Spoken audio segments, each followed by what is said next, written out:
Hello friends, welcome to Literary Diary. Friends, today's video is not about literature but about the solution of a common problem which we all faced in YouTube.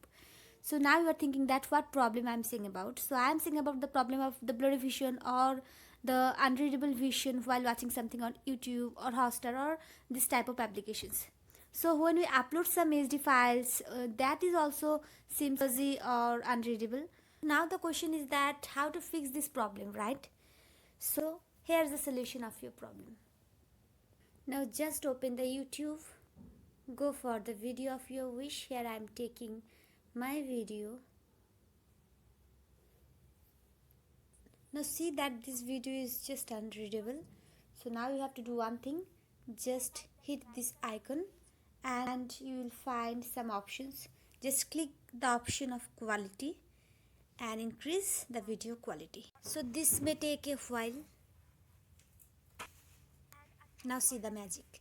Here it is. So now you can see that this video is readable and is very clear.